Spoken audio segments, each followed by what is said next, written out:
Welcome back to the show. This is KDS Reviews. This is another genre right here that you really don't see quite as much as you used to see on it. But this is also one of my favorite genres, and that's the war movie. Well, war movies can be really gritty, really dark.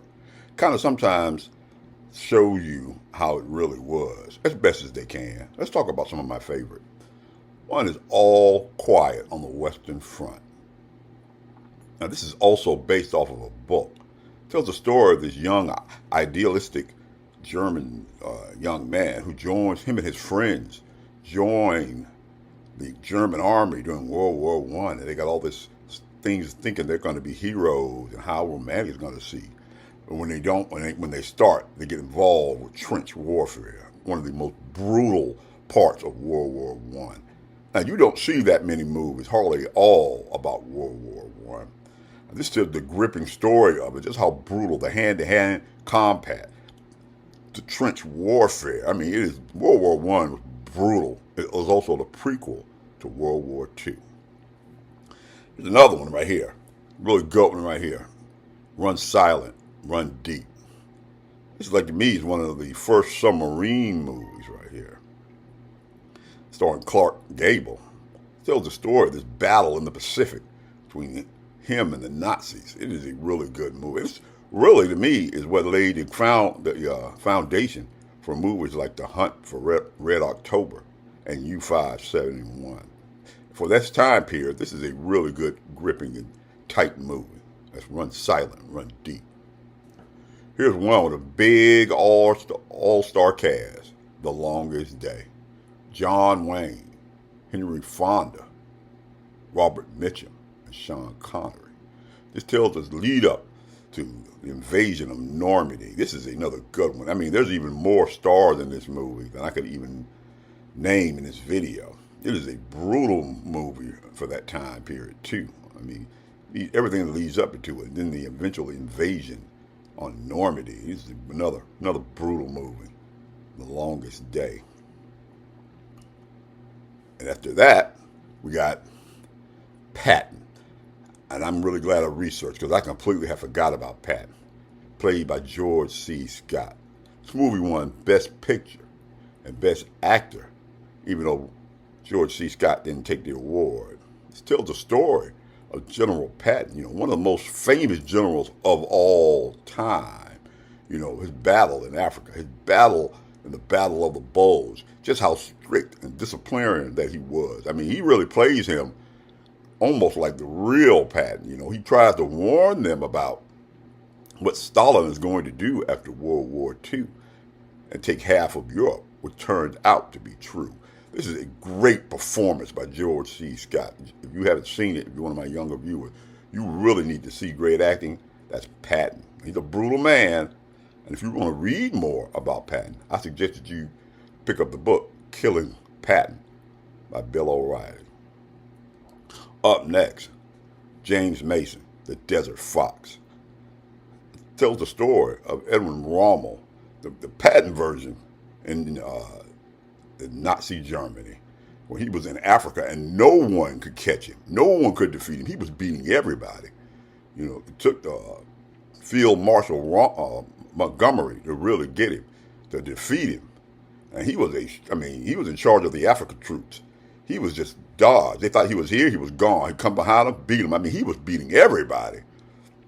The ironic part about this is he was visiting his wife the day of the D-Day invasion. Got himself in trouble. That's The Desert Fox, starring James Mason.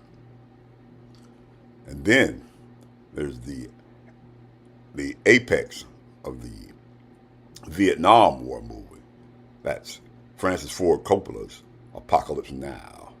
This is starring Robert Duvall and Martin Sheen. This is an epic movie. Now, we're going to talk about widescreen movies later on in the year. This is a prime example of why you get widescreen when you get Blu-ray or DVD or 4K. This movie is big, it's loud, but it also has a lot of stories in here. Now, Martin Sheen had a heart attack while making this movie, and then for a couple of years, they had to stop making it. Robert Duvall's role as this colonel also, it's a trip. It's something else.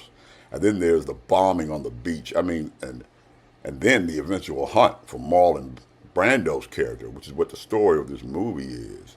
And when he gets to him, wow, it really goes off the rails. It's just a weird and deep movie, but it's very close to what the Vietnam War was. That's Apocalypse Now. And here's one right here. I bet not too many people have seen it. I saw this late at night, and I couldn't get up or move when this movie came on. The Battle of Britain. Story of the RAF versus the Luftwaffe. It has Michael Caine in it and Laurence Olivier. Now this movie right here, not only is it a great story that tells about the pilots before they get up there and start fighting with the Luftwaffe, but this has some of the best aerial dogfights I've ever seen in any movie or any war movie. I mean, you've got to see it. It's really good. I really can't tell you more than show you more than when you're watching the video yourself. That's the Battle of Britain, a great underrated World War II movie.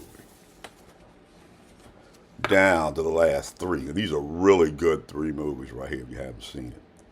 12 O'Clock High, starring Gregory Peck. Now he comes in, take over this little platoon of pilots here who they're just goofing around, playing around, and the military is really sick and tired of him. They want him to come in there and straighten them up. And boy, does he straighten them up. I mean, he cracks the whip on these guys. There's the little Toby head there that lets them know when it's time to get up here and fly. He's not playing. He's not going to take any crap from these guys right here. I mean, he cracks the whip on it. And the pressure of this starts to weigh down on him. This is a great movie with Gregory Peck in it. You really need to see it. The dramatic roles in here really drive this movie to the apex of what it is. A great movie. At number 3, 12 O'Clock High. Now, here are two right here that really, they could have switched places, and then switched places again.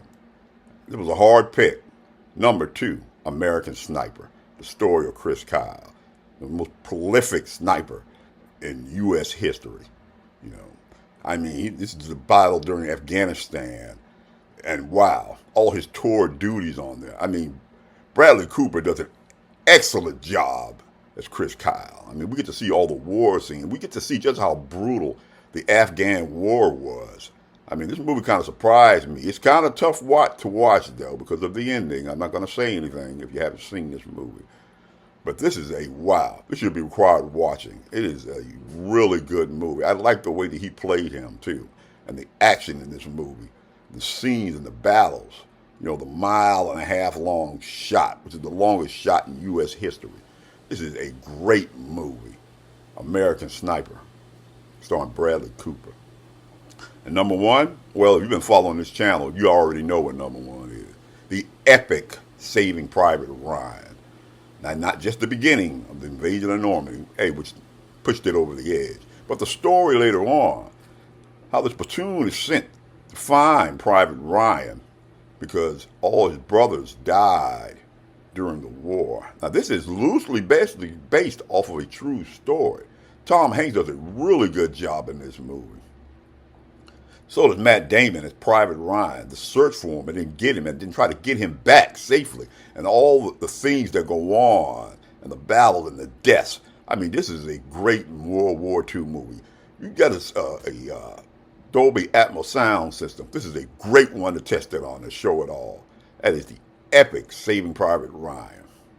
This is KDS Reviews. And KDS Reviews is seen every Wednesday and every Sunday. If you like this type of content, why don't you comment down below? What are some of the great war movies that I missed out on that you think? You comment down below and tell me about them. This is KDS Reviews, and I'll see you in the next video.